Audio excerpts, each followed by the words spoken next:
Yo. We had a little bit of late start today. How you guys doing? Today is Monday and we are back with PIMP Game, the podcast, where we highlight positive, intelligent, motivated people each and every single Monday. Today we got a fantastic show for you guys. But before we get started, let me go ahead and say thank you to my viewers out there. Also, thank you to my YouTube viewers out there. Make sure you like, comment, and subscribe to the channel. That's right. You want to go to iamkennyd and subscribe. And make sure you turn those notifications on so when we upload videos, you are the first to get it. All right? So, today, we got a very important topic. We're going to be talking about the infamous Monday Night Football showdown between the Bills and the Cincinnati Bengals.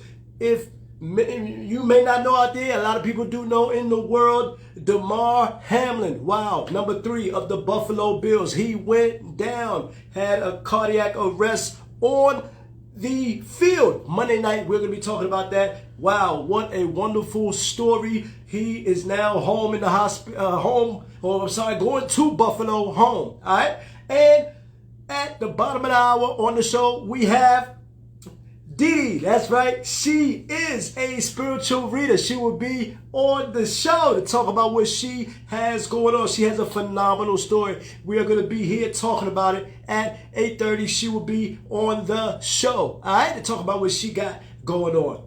So, let me say this. I know we had a late start, but let's get into it. Let's get to it. In life, man, we really have to be happy with everything that we have going on. Make sure you tell your loved ones you love them. Make sure you hug somebody. Make sure you be nice to somebody, you know. And the thing that I took from it, from Monday Night Football, was it was a high octane game. It was big. It was big time. He flat out, I know the score was 7-3, and now Cincinnati Bengals had the ball. And he made a hit. He hit somebody, and all of a sudden he went down and collapsed. The medical people had to do CPR on him. His mother hopped into the ambulance with him. It was a big thing. They canceled the game on Monday Night Football, and rightfully so.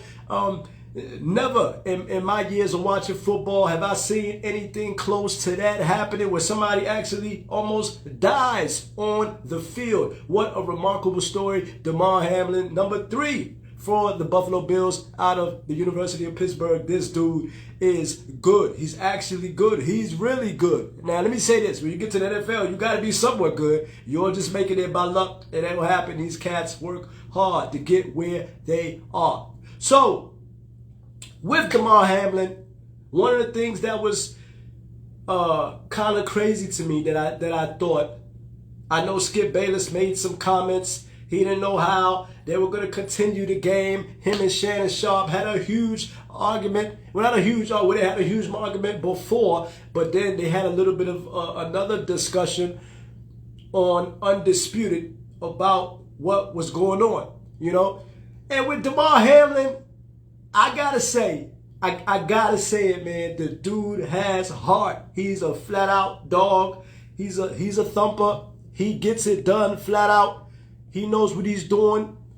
And for those people who have some loved ones, maybe you got a son, maybe you got a little girl that plays basketball, or any child that's into sports, you really gotta tread lightly, because sometimes when they're doing that, it's a deal where they love the game. They love the game. They give everything to the game. And sometimes for some athletes, it might be cut short. Good thing Damar Hamlin didn't pass away. He was able to, he's going back home to Buffalo now. But that was a close call. That was a real close call, to the point where players were on the field crying.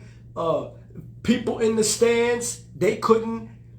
Like, it just changed the whole complexion of the game. And this is Monday Night Football. Those teams haven't faced each other, and they're two good teams going to the playoffs right now. I was looking at the brackets today. Buffalo's on the same side of Cincinnati. They might face off again if they both advance to the next round. You know? So, yo, if you are just joining us, we are live on the Pimp Game Podcast, and we are here talking about the Monday Night Football Showdown, the infamous collapse of safety Damar Hamlin for the Buffalo Bills. We are talking about that, man. What a sad story. But in retrospect, now he is getting ready to go home back to Buffalo. They've taken him off the all the tubes out of his throat and things of that nature. They took him off of it. He's talking to people. He's giving speeches on social media, all of that. They did a zoom in with the team while he was there. He zoomed in from the hospital. That is so dope to me. And then at 8:30, we got Dede. That's right, Miss Dede. This woman is known. She will be on the show 8:30 here at the bottom of the hour to talk about what she got going on. She is a spiritual reader. She will be on the show to talk with us briefly. All right? And let me say this. For all you people out there, when someone does get hurt in that fashion, or when someone does go down or something like that in their creative spirits and what they do, we got to make sure, we have got to make sure that we are sensitive to it, because you never know what that person could be going through, right? You don't know if they have trauma at home. I'm not saying he went through that, but you just don't know. You don't know if he, had trouble at home, or if he had some maybe depression he was dealing with. I'm not saying that was his issue, but we don't know. We don't know. As a whole, we don't know. And that's real. So Damar Hamlin, I feel like, man, what a remarkable story. What a remarkable story. What a remarkable story. And for him to actually be going home, I love it. Now, I will say this. I wonder if he'll be able to play again. I want to see him play again. I do. I don't think he'll be able to play this year. What do you think? Let me know in the comments. You think he should be able to play again? What do you think? Should he be able to come back if the Bills make the Super Bowl? I don't know, because it's such a thing where he almost died. I don't know if you could come back from that and say, hey, yo, I'm gonna play again, because every time something happens on the field, myself included, I would be scared. Nene says hello. Hey, what's up? How you doing? What's going on? So I would be scared myself. I would be nervous, because every time he takes a hit, you're going to go through it. You're going to go through it. And it's one of those deals, if you're going to go through it, if you're going to go through that, it's a psychological thing. It's almost like when a basketball player or a football player he tears his ACL or something like that. Yeah, he comes back the next year, but it's a whole process. It's a long process. It's 6 months, 9 months before he comes back again. And a lot of that is mental, because now when he gets on the field, and yeah, he might be ready to get on the field, but now once he gets on the field and he gets going and stuff like that, now it's mental. He got to tell himself like, yo, I don't want this to happen to me again. I don't want to have another tear. It's all mental. A lot of things are mental in this world. A lot of things are mental, And that's just the way it is. A lot of things are mental. So we got to keep that in mind. So I hope he plays again. Let me know in the comments what you think. Would Damar Hamlin play again this year, before maybe if they reach to the Super Bowl? What do you think? Or should we just make sure we just write him off to next year? Because that was such a huge impact on the game. A remarkable story for him surviving with that. I don't think this ever been seen in the NFL. Not like that. Nene says, I do not think so. I don't think he'll be able to play again either. But Buffalo Bills is my team. I could dream. Anybody can dream. We could dream. Anybody can dream out here. We could dream. So I guess that's going to be in my dream. Hopefully he comes back, because he was that good. I don't think so either, but hopefully. I would love for him to come back next year. and somehow maybe the doctors clear him or something like that. I don't think so, because it's too scary. It is too dramatic. Not dramatic, but it's just too scary. You don't want to play with that. Because then now, if you put him out there, he does, you know, and something does happen, now the team is liable for that because you had no business putting him out there. That might be how they look at that. I'm not sure, but that might be how they look at that. You know? And it's just what it is.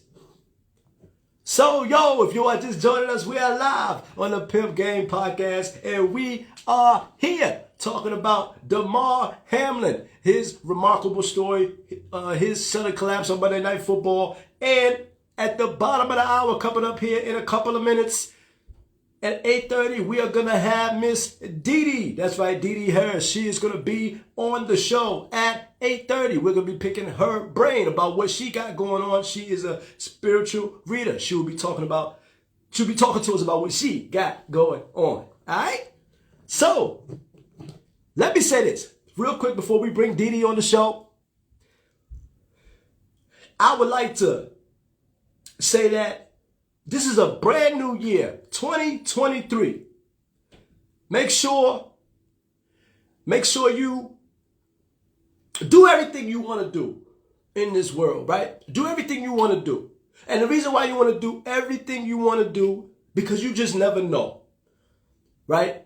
Somebody can, you know, maybe you got a job you want to do, and maybe they hire somebody else. Or maybe you got this dream you want to do. You want to do real estate, and maybe, you know, it's one last payment you got to make, or one spot left in the class, and you don't do it because you might be scared, or you don't want to do it. You got to do it. You have got to do it. I know that's slightly off the topic, but you got to do it. You got to do it. You got to tap in and make sure you make it do what it do, baby. So, I think we all need to do that. We all need to make sure we focus and do what we want to do. Live our dreams. Live our dreams. Because the worst thing is someone not living their dreams and not doing what they really want to do and not, you know, giving it their all for something that they really want. And then look back on and say, Dad, I wish I could have done this. I wish I could have done that. Oh, if I was this, I would have done this. You never want to say that. Make sure you do it. Whatever it is. Whatever it is. Somebody might want to fly to Paris. Make sure you do it. Make sure you do it. And that's what I love about Damar Hamlin. He's playing football. He loved it ever since he was a little kid. Ever since Pee Wee football, he has been doing it to the point where he was in the NFL. So hopefully he could come back this year, and or hopefully he can come back next year. All right? So, we are here at the bottom of the hour, and we are getting ready to bring on Miss Dede Harris to talk to her about what she got going on. All right? One second.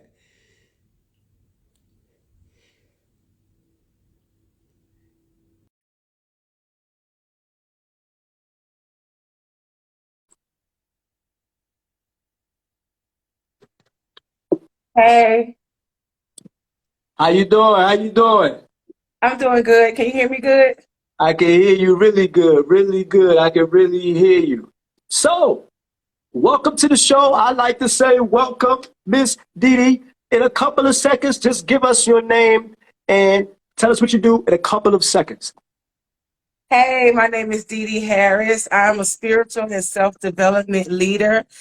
I do spiritual readings, I do numerology readings, and I also have a program called the 30-Day Glow Up Challenge where I help women from all over the world get in alignment with themselves. I like that. I like that. So, let's go back to where it all started for you, when you was a kid, when you was a young girl, or what have you, when you didn't quite know yourself then. What was Dede into when you were young as a kid? Were you into Barbie dolls and stuff like that? What's up? What was Dede Harris into back then as a kid? I mean, we all liked Barbie dolls back then, I guess. But, you know, and me as a kid, I was into a little more heavier stuff than that. I started having sex at a very young age. So, and I don't want to disclose the age, but you know, because it's minor shit, you know, for minors, like, you know, so I was a minor. So up until like 16, we could talk about around then. Up until 16, I became a prostitute. So back then you wouldn't call it like prostitution or whatever like that. We'll call it like, you know, because I was so young, I wouldn't actually call it that. But when I was younger, a lot of men used to try to talk to me, a lot of men used to try to holler at me, and I knew how to make money at a very young age, like get money from men at a very young age, because I used to get my money from my mom. You know, Okay. when I was younger, she used to slide the money up under the door because she'll be in there tricking because she used to be on drugs. So she'll be in the room tricking or whatever, and I used to get her money. So I already knew about getting money from men, you know. So at 16, you know, I used to walk my neighborhood a lot, like, you know, and that's how I used to get my money because men used to try to holler at me all the time. You know what I'm Okay. saying? So I used to get money from them. So I used to just call it tricking, you know what I'm saying? But now, as me being older, you know, it's prostitution. So that's how I had kept my hair done. That's how I kept having a new outfit every day. That's how, like, I just kept money in my pocket to do what I wanted to do, drink, smoke, whatever it is, you know what I'm saying? Hang out and stuff like that. And at that age, you know, I was having sex with all type of old men, white Mm. men, Okay. hood Okay. niggas, Okay. All right. you know, So so let me ask you this. Let me ask you this. You mentioned you were 16. You had sex at an early age. Your mom was giving you yeah. money and stuff like that. Some people would say you still got prostitution going on right now, even if you date a young lady, right? Because most fellas, you gotta pay for it anyway, right? You either gonna pay for it as a date, you ever gonna pay for it, maybe you fly her out somewhere, you're gonna pay for it somehow. Somehow you are always paying. What do you say to people who say, yo, prostitution has always been among us. It just depends on how you go about it. So either you can get it because you know that's what you're getting from the woman, or you're going to pay for it the civilized way. Maybe you take it on dates, paying for meals and stuff like that. What do you say to people who say that? I would say, why is your mindset on that? Like, why are you thinking about that like that? Okay. Why is that a thing for you to be thinking about, oh, I'm prostituting with her because I'm taking her out to eat? You're supposed to take a beautiful woman out to eat. You're supposed to woo a woman. You're supposed to wine and dine a woman. Like, why wouldn't you want to make a woman smile, make a woman feel beautiful, make a woman feel wanted? Why wouldn't you want to do that? Why would you want to compare that to prostitution? That's weird. Right. I feel you. Okay. All right. I like that. So I spoke to you briefly, and you mentioned to me that you did some dancing and things like that. So when you were getting money from guys and things of that nature, you dancing. So, Take us into how did you come about doing that? I, Did you have a homegirl who put you on? Did your mother put you on? Who put you on to start dancing? all right, so when I was 14, I went the first time I was ever in the strip club. I was 14. My mom took me there. So that's Okay. so funny that you said that. I don't know if you heard me say that somewhere, but Nah, my never, mom never. took me there, but she was going to get hired. Okay, Now, like, I always tell people the strip club raised me. I have spent my entire adult life in the strip club. okay, 20 plus years, right? So I went there at 16, so 16, 17, 18, 19, no, 16, no, 14, 15, 16, 17, 18, so 4 years. So I went there at 14 and I was I was wild. Like my mouth dropped, seeing these beautiful ladies, these men lusting over them. It just did something to me, like a spirit fell in me. Even though I was kind of promiscuous anyway. So that was at 14 when I first went there for my mom to get hired. Now, four okay, years later, prior to that, at 16, I was already prostituting. So my life already was, the cards was already dealt that I was going to be this person. okay, Like I said, at a young age, I used to get my mom money from up under the door from her tricking. You know what I'm saying? And right, then going to the strip club the first time at 14 to becoming a prostitute at 16. At 18, I ran straight to the strip club. I already knew that. So I waited 4 whole years to be a stripper from when I first went in there.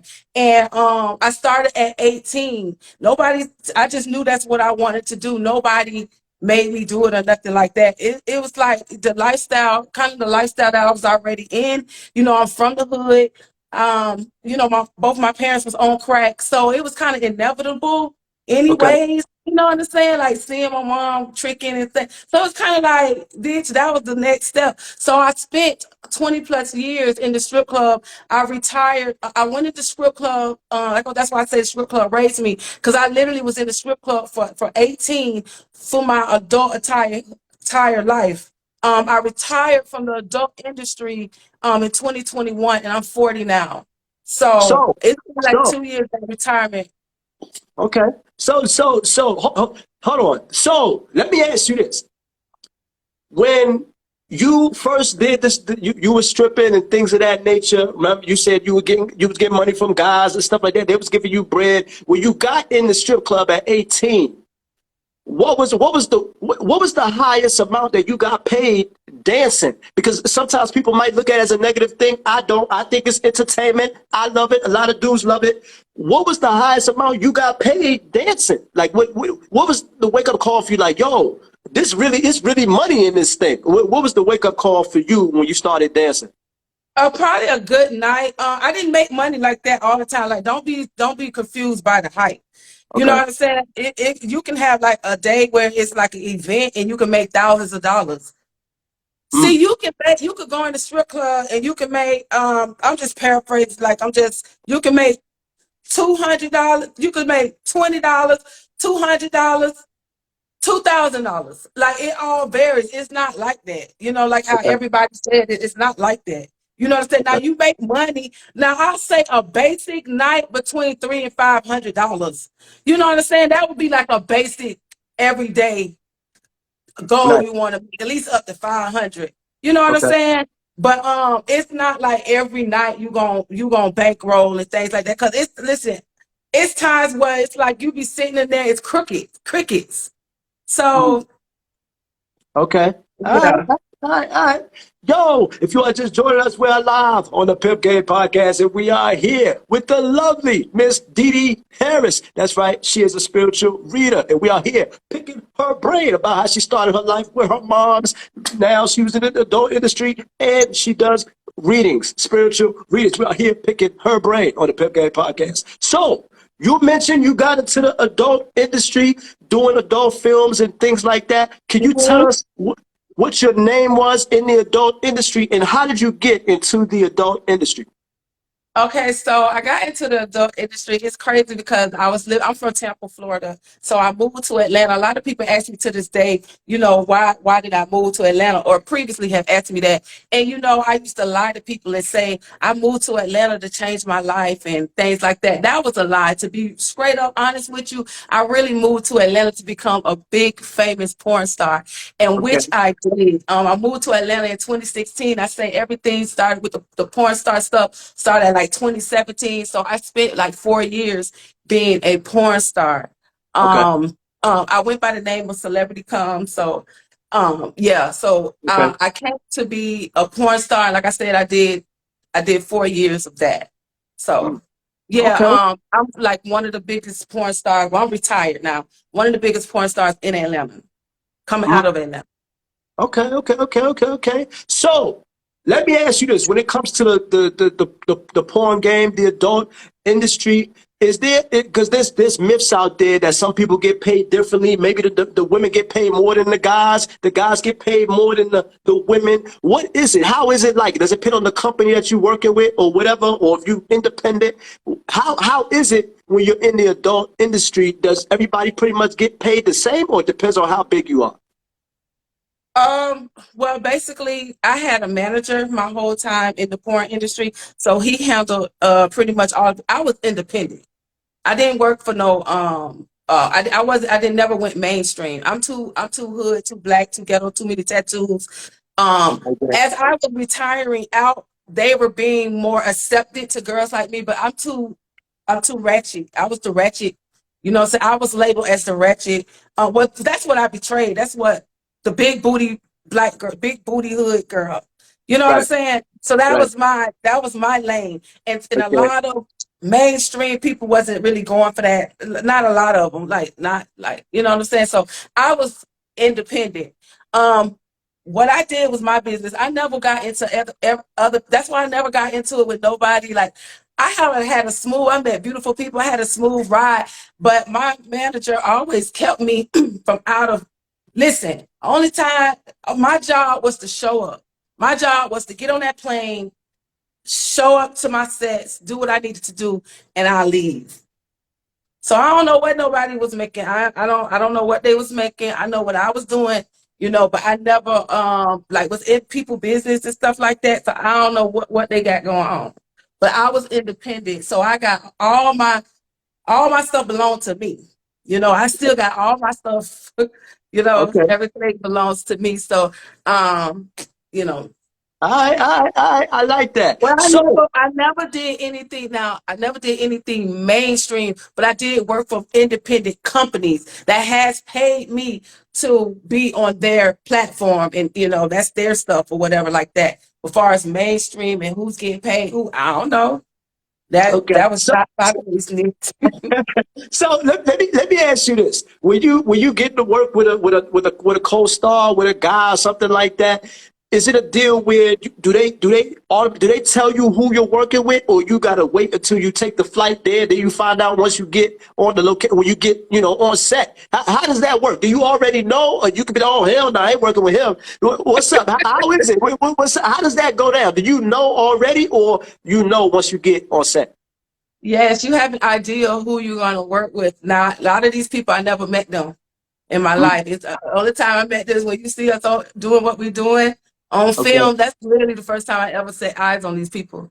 And after we're done, we split, we go. That was me. Like, that was me. A lot of people, they could sit and talk and chat and meet up later. Like, I never did that. So I really ain't know these people. I just showed up where I was supposed to show up, did what I needed to do, and I was out.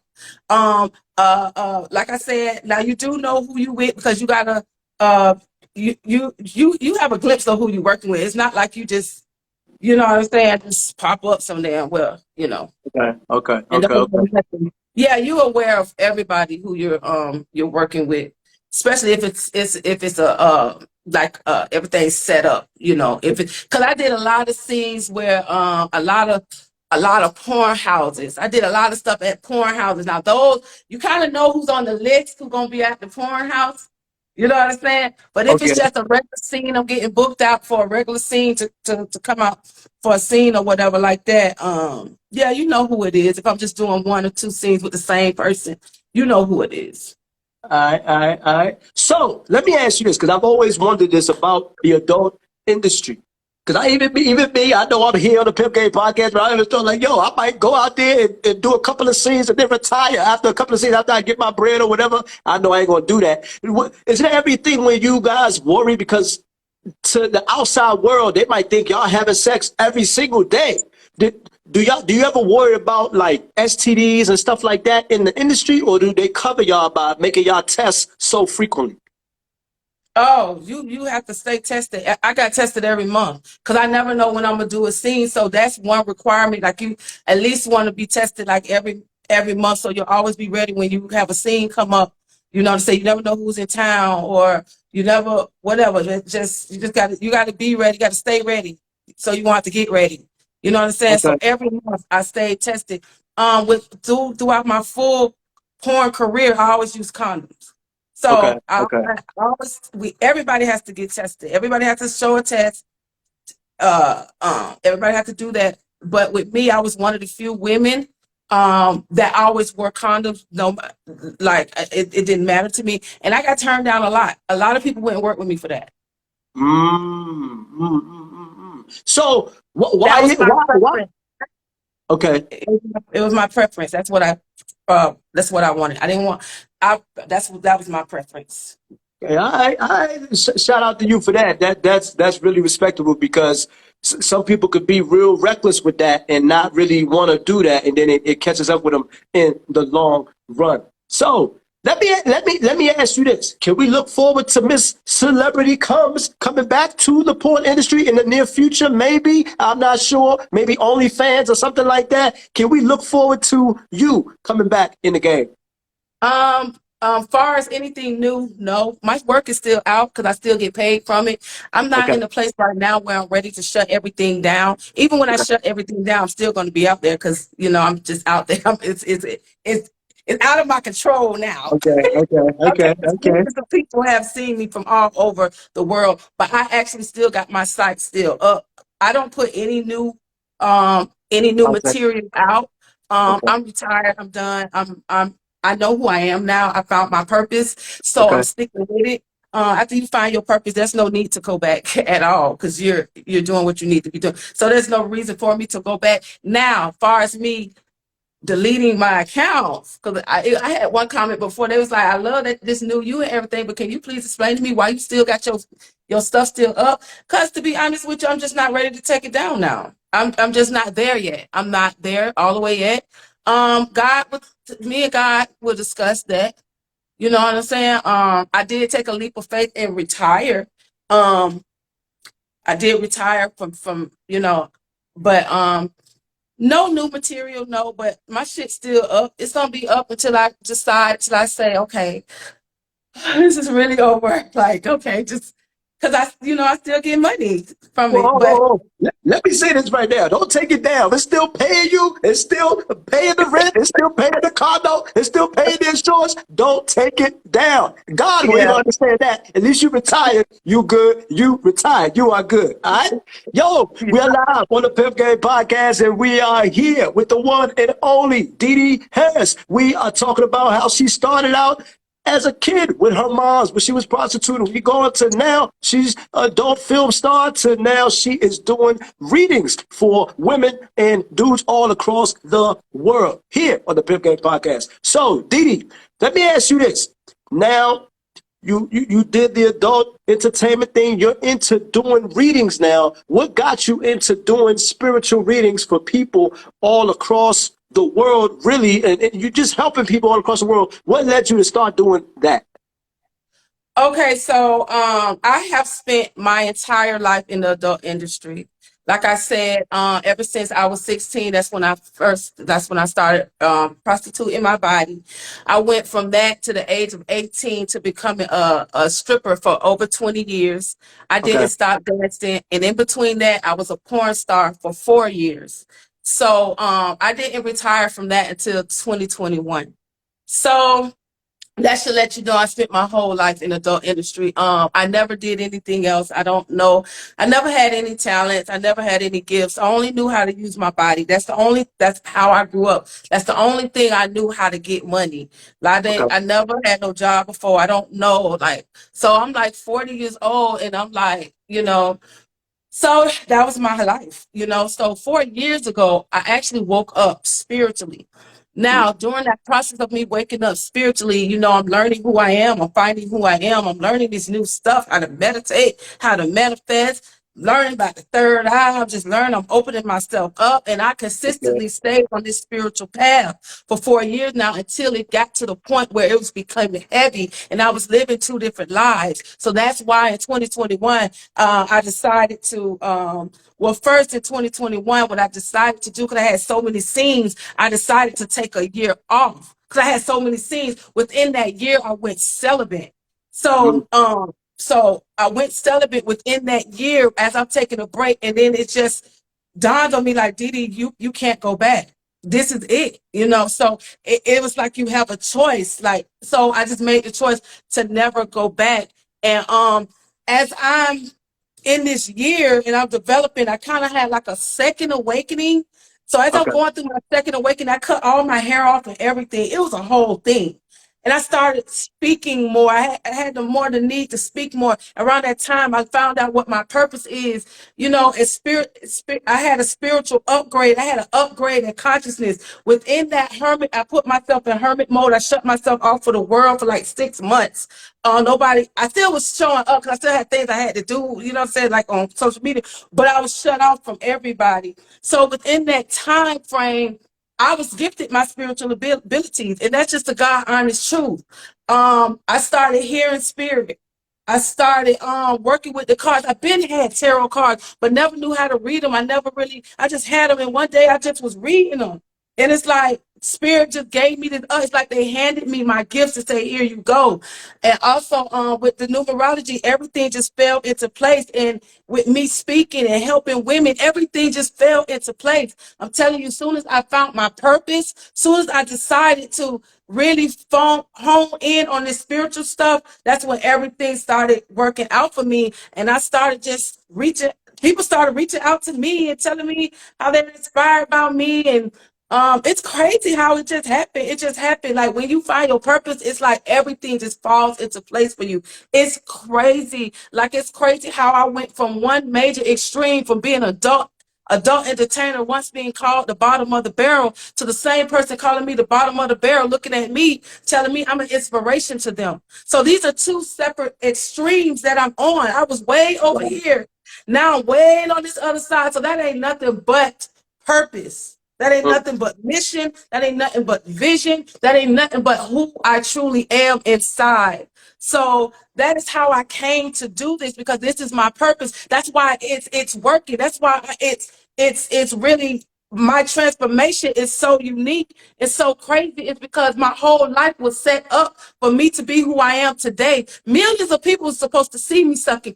Okay, millions of people were supposed to see me do that. That's why millions of people supposed to see the light shine on me this way as well, so you can see the difference of the pole, the difference of the spectrums, so you can see like, damn, she found her purpose and look who she actually is. You're supposed to see me at my downfall, at my weakest, at my lowest, so you can see me and appreciate me at my highest, and know that that you look at me and you can look into yourself. So if I can do it, you can do it too. Period. The whole world seen me at my lowest. I like that. How did I get to where I am? How am I a spiritual self-development leader? How after you done did what you did and millions of people done seen you, how did you do that? How are people still respecting you? How are you inspiring people? How are you uplifting people? How are these women changing their lives? How did God choose you? How did that happen to me? All right? Wow. So let me ask you this. When you first got your first client doing spiritual readings, how big was that for you? How special was that moment for you, knowing where you came from before, and you know now you're getting this awakening from God, God's giving you your purpose and things of that nature? How was that for you? How special was that moment for you when you got your first client? It chokes me up all the time. Even just sitting here, I'm just like trying to hold it in my throat. Like it really chokes me up all the time. Sometimes I just have to sit back. Sometimes I'll catch myself just in the days like, how the fuck did I get here? Like I literally time shifted. I literally shifted timelines. So let me ask this. You got your first client, you doing readings now. Did that person refer somebody else to you? How soon did the next client come for you? Was it a domino effect? Because sometimes when we're doing something, it's a domino effect. The universe has information. The universe knows that, yo, Dede is doing readings now. She ain't doing what she used to do. How was that for you? Was it a domino effect for those next clients to start coming in? Like I said, when you find your purpose and you walk into your purpose, everything gonna fall into place. But at the same time, people had to believe me. People had to really believe that I'm this new me, that I'm really doing this. And people are doing people believe in me because they can feel something in me. They can see the changes. It's done been 2 years and I ain't went back yet. And I have been on the same the same track. I haven't fell off. So people believe in me. They really want to see, people really be wanting to see people win when they see that it's authentic and knowing your story and knowing where you came from. People just believe in me now. And the way the world is now, the veil is very thin now. People need spiritual advice. People want to get spiritual readings now. Like people are very like this spiritual stuff, like especially in this year right now, a lot of people are going to be very sensitive to spirit, even yourself. For me doing your numerology chart, even yourself is going to feel the effects. So people are going to gravitate to this spiritual stuff heavy, especially this year and beyond. Really heavy. So just like me, just promoting and just word of mouth, and Yeah, and just having just people watching me and seeing where I come from, and they really messing with me. Like let me mess with her, let me get a reading. Like, and it's gonna be in people's spirit anyways. Around this time, they're gonna be sensitive to this. So yeah. Okay, I like that. I like that. So, me and you, we chatted briefly, and I gave you my info for you to do a numerological reading on me. I struggle with that word. Go ahead. You could do it on me now. Do your thing. Okay, so I'm gonna give you a brief numerology reading, really quick. All right, so I'm just gonna read you what your four core numbers are, and I'll break it down. Your life path 7, your destiny 44-8. You're a soul 4, and your birthday equals out to 1. All right, so with this life path number 7, this lets me know that you're very intellectual, surface level, surface level answers would not be enough for you. You are known as the knowledge seeker. You're supposed to go down into the depths and pull up information what regular people would not think about knowing or getting or understanding. You are someone on an esoteric level, meaning your intellect is so strong and so powerful, you will understand things that the normal brain or normal people would not understand it. So it's your duty to go down and get the information, pull it back up, or receive the information from up above and pull it back down to reality for you to spread it out to the world. This is a gift that's open to you. Psychicness is open to you. Downloads is open to you. The spiritual world is really open to you because 7 is a very spiritual number. So like I said, information is very big keyword for you, and I want you to remember that. The number 7 also have short circles. They really don't fuck with any and everybody because their intellect is so strong. A lot of people probably won't even understand you, even though you could talk on a surface level position, but I feel like your intellect can rise up higher than that, so you can have a conversation with the best of them. So a lot of times these number 7 is like their intellect is so big that they really just don't fuck with anybody on any level because they feel like a lot of people really don't understand them. Like because y'all are deep thinkers. You think about stuff all the time. Your mind is always going with stuff, and sometimes you do need to hone that in. So sometimes you probably do need to go in your little cubby hole and stay there for a while. Just don't forget to come back out with the information. So you could go in your cubby hole and sit there for a while because you got to digest all this information. So pay attention to your dreams, pay attention to your downloads, especially within this year, because it's going to be very, very open for you. And if you want to go that route, if you pay attention, spirituality, psychicness, and all that is very open for you. Give me 1 second. Clairvoyance and all of that is open for you if that's something you're into. Now, your destiny is a 44-8, which is a master number, but for some reason in numerology, I haven't checked yet why that's not a basic master number like the 11, the 22s, or the 33s, but you got it in your number, and that is your destiny. That comes out to an 8. The 8 is the wealth number of numerology. That is the money, honey. When I tell you that is in your destiny is for you to be powerful. Your destiny is for you to be successful. Your destiny is for you to be wealthy. So you need to learn everything it is about money. You need to charge the way you need to charge, because if you do not be about money, have big goals, big dreams, that will be a disservice to who you are. Your destiny is for you to be financially stable, financially free. Money, that is in your destiny. Your soul is the number 4. This lets me know that you love stability. You need stability. You love stable. Like, you like things in order. You probably like your shoes in order, your closet in order, your dishes in order. You like to know where the fuck you going at. Don't don't put anywhere. You need to know all the details. You are a master builder. You are here to build something that will withstand the test of times. Now, let me tell you, with this building, you need to stay reliable. Everything that you trying to build, you need to learn it from the front, from the back. You need to learn it from the in, from the out. You need to start from the ground up. If you skip steps, the universe will push you right back down and say, nope, you got to start over again, because the universe wants you to understand where it is that you are going in life, because you are supposed to build something that is supposed to withstand for the test of time. So please remember that. You got to go slow with it. This is not fast, in a hurry, a quick a quick come up for you. No, your destiny is for you to build something that's going to withstand. So you must not skip steps. The universe will not bite you on that. You are your birth is a number one, which tells me you are a natural, you are a born leader. I'm so sorry. You are a born leader. Success should always be on your mind. Big dreams should always be on your mind. You are not supposed to. You are a trendsetter. You are a leader. You are supposed to be an entrepreneur. You are like I said, success needs to always, you are here to be successful. Everything that you do, you need to do it to your best ability. If you do not do it to your best ability, don't do it.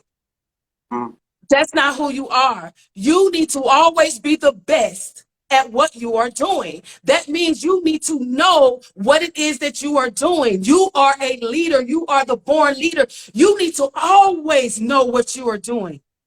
You don't need to second guess. You don't need to be in the dark about nothing. Okay? You need to always have clarity about what you're doing, and your mindset always needs to be about the bigger picture of success, of succeeding, because this is your energy, this is your destiny. You are supposed to be a successful, wealthy person. That is who you are. So to me, your purpose in life is you are a born leader and a born teacher, meaning everything you learn, you need to learn it with your best ability so you could come out and teach it to the world.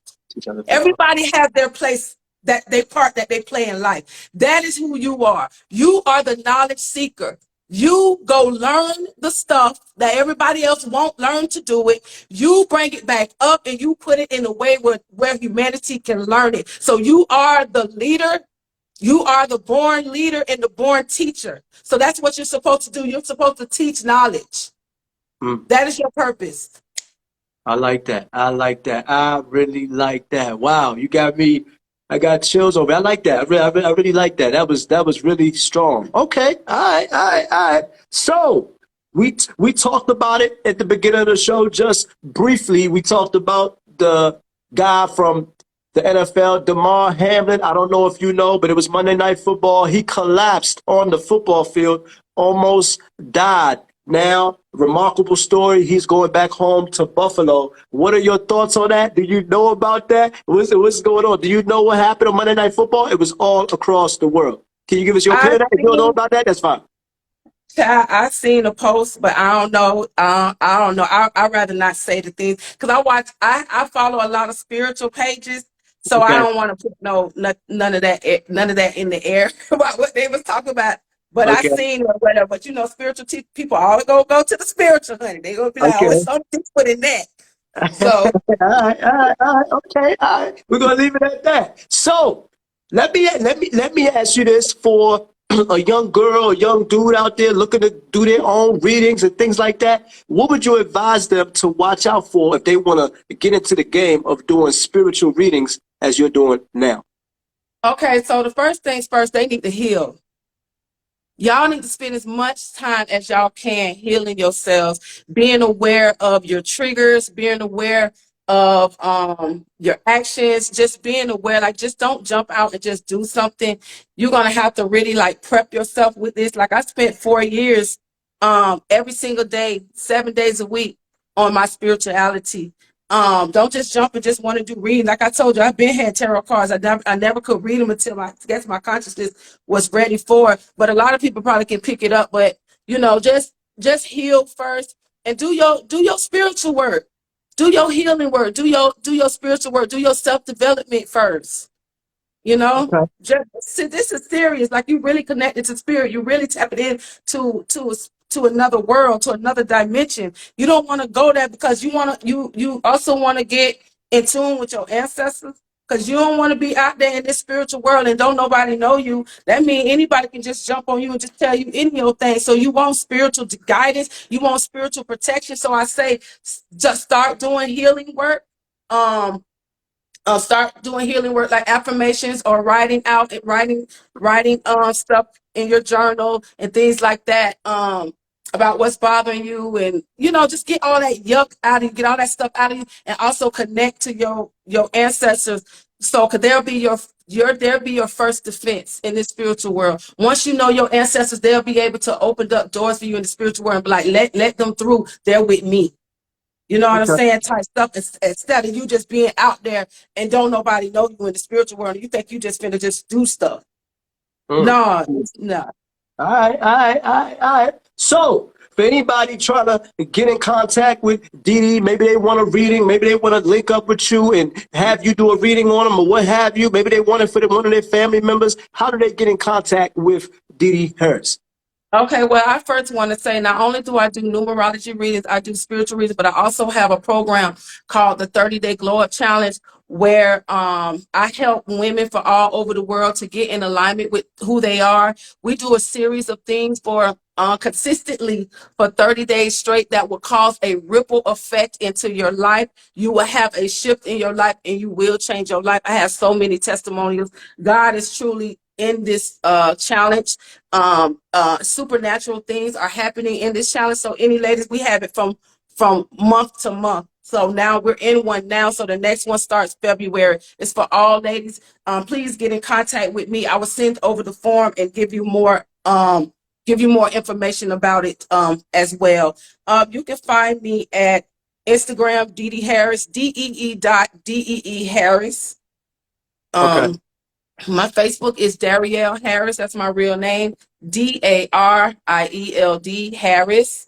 And I have my YouTube. Y'all subscribe to my YouTube too. It's Dede Harris. DEE HARRIS. I don't know if it's a hyphen in there or something like that. At Dede Harris. Yes, that's my. Thank you, Stacey Ann. Yeah, so my YouTube is Dede Harris, my Instagram is DEE.DEE Harris, and my Facebook is Darielle Harris. All right. Any final thoughts for your fans out there, people who've been rocking with Dede Harris for a while, all the way back to the sandbox and all of that? What's up? Any final thoughts for your fans out there? Listen, I know it's a lot of y'all out there that seen my rise, seen where I come from. And y'all just keep watching. There's more in store for me. I'm really just getting started, y'all. I'm really just going to get started. Y'all, next step is global. So next step is, helping women, helping men, helping people all over the world. Like, I'm really on mission right now. So I'm only gonna continue to evolve. So just keep watching. I like that. And we gotta ask you, tell everybody who you chilling with. Wait, no. My name is Dede Harris. I am chilling with I Am Kennyd from PIMP Game podcast. Yes, indeed. You got it. I knew you was gonna struggle with it. It's all right. We got you. All right. So, that concludes our show for today. We'd like to thank you viewers out there for tuning in, as well as my YouTube viewers. Make sure you like, comment, and subscribe to the channel. Make sure you go to iamkennyd, so when we upload videos, you are the first to get it. And we'd like to thank the infamous, the lovely Dede Harris for blessing us with her presence. All right. See you next week on PIMP Game. You don't want to miss it. Holla. Jungle.